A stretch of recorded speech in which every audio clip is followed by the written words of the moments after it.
But first, a new audit has found that the Future Fund, that's Australia's sovereign wealth fund, has investments in at least 50 high-risk Chinese companies that pose serious human rights risks and national security concerns.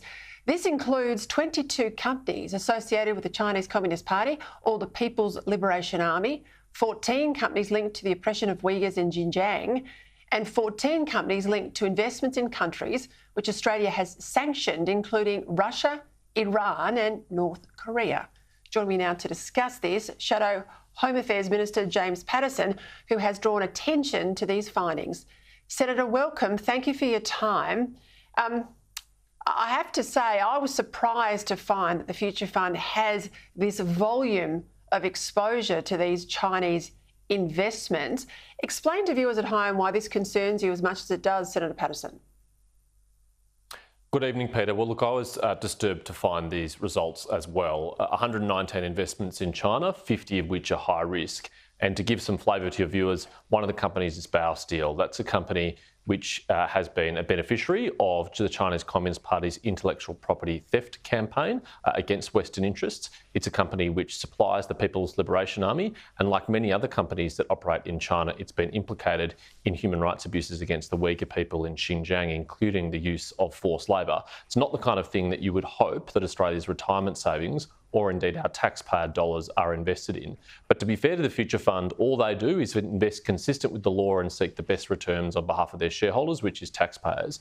The problem here really is that the Albanese government provides no guidance and indeed imposes no restrictions at all on any outbound Australian investment, even by the Future Fund, let alone our superannuation industry.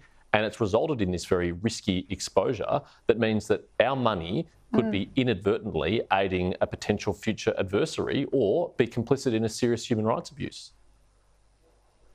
And not even in sanctioned countries, James? Well, that's right. I mean, one of the group of companies that are invested, the Future Fund is heavily invested in, is the Chinese finance industry, including Chinese banks. And the behaviour of the Chinese banks after Russia's invasion of Ukraine is very illustrative.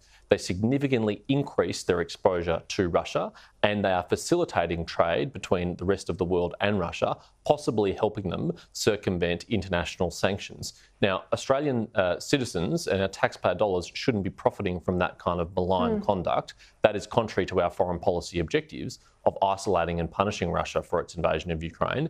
And yet they're doing that, and not just with Russia, with Iran too, who we know is a malignant force in the Middle East and behind many of the attacks on Israel, with North Korea, a country that we've sanctioned for years and years and years because of its behaviour.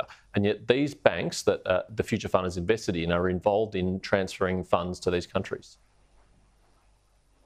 What about the investigation in the Financial Review today? And it reported the rest of the world seems to be waking up to Chinese property investments. Singapore was a quoted market, Canada.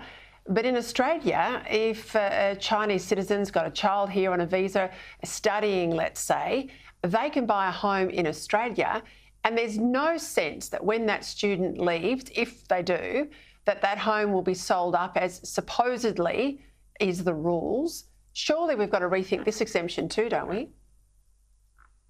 Well, certainly Australian investors in China or Australian citizens living in China don't find it anywhere near as easily to buy property there or even rent property without approval from the Chinese government. It's extremely strictly enforced.